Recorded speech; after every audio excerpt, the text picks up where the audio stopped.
budget of July 2019, I said that there could be raising of FDI in several sectors, and one of which I had mentioned was insurance, which was then being proposed.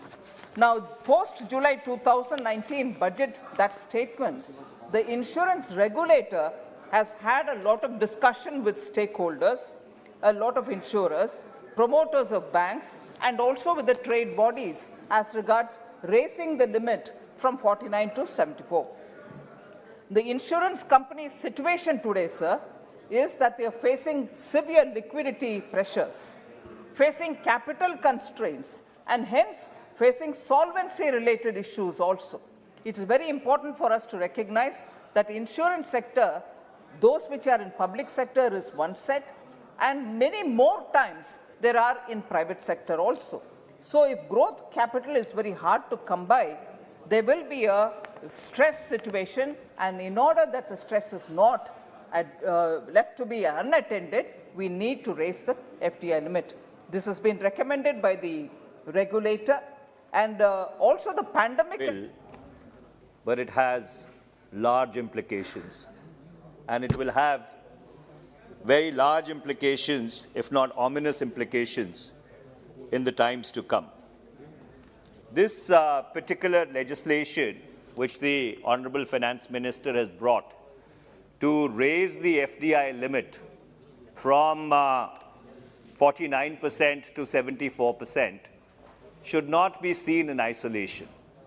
It's a part of a larger strategy which involves privatization of our banks, disinvesting in public sector companies, and essentially is predicated upon trying to kickstart a sluggish economy because of the wrong decisions which have been taken over the past couple of years, and along with that try and fill the large hole in the finances of the union government, which is the size of almost 18 lakh crores today. आज देश की आज़ादी में 2019 में insurance का penetration केवल 3.76% है, और ऐसा नहीं है। 2014 में 26% एफडीआई था, जिसका माननीय मंत्री जी ने भी उल्लेख किया है।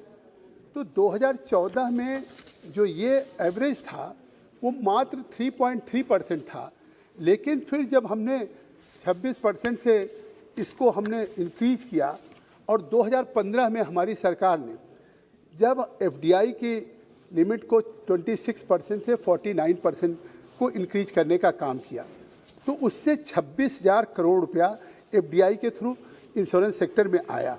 आज भी 15,000 करोड़ की ज़रूरत है, और मैं कहना चाहता हूं कि इस 2015 के अमेंडमेंट के बाद आज हमारा पेनिट्रेशन बढ़ा है 3.76, जबकि पूरी दुनिया में ग्लोबल एवरेज क्या है?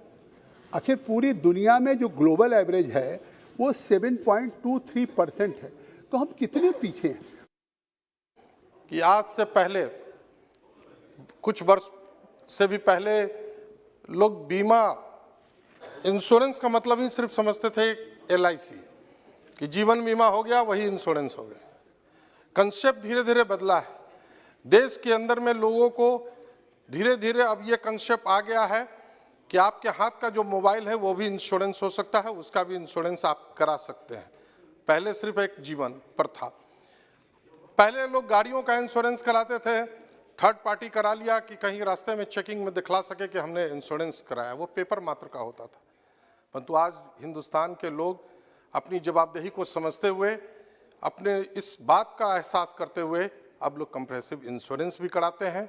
धीरे धीरे लोग अब घरों का इंश्योरेंस, अब हर एक सेक्टर में इंश्योरेंस अब हो रहे हैं।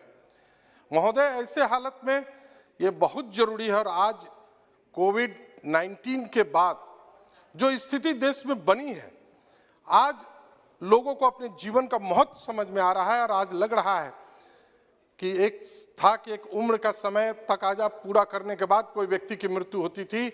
आज भला चंगा व्यक्ति भी आज इस पूरी जो विश्व में ये व्यापक जो ये बीमारी है, जिससे चलता फिरता आदमी भी मृत्यु को प्राप्त कर रहा है। आज हमें जरूरत है कि ऐसे इंश्योरेंस की जिससे कि भगवान न करे अगर किसी को कुछ हो जाए तो उसके परिवार के लोग सड़क पर ना आ जाएं, हम उन्हें एक सुरक्षा दे सकें, हम उन्हें एक व्यवस्था दे सकें। मैडम, मैं इस बिल का बहुत घनघोर और बहुत भीषण विरोध करता हूं। I oppose this bill tooth and nail. आपने 26% से 49% बढ़ाया, तो क्या आपने देखा कि इंश्योरेंस का पेनिट्रेशन कितना हुआ? और आप 49% से 74% बढ़ाने जा रही हैं to raise the limit of foreign investment in an Indian insurance company from existing 49% to 74% and to allow foreign ownership and control with safeguards. जो आपके safeguards हैं कि 50% independent directors होंगे और इतने परसेंट इंडियन डायरेक्टर्स होंगे।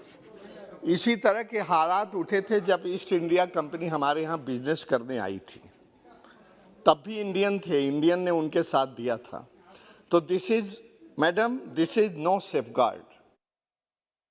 I just want to ask 2 or 3 merited questions because I'm not completely against the bill because I understand in what reason you're bringing it for.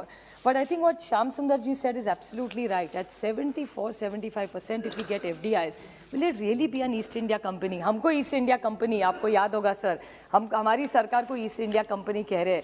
Now just because they are sitting on that side and we are sitting, अभी आप East India company हो गए.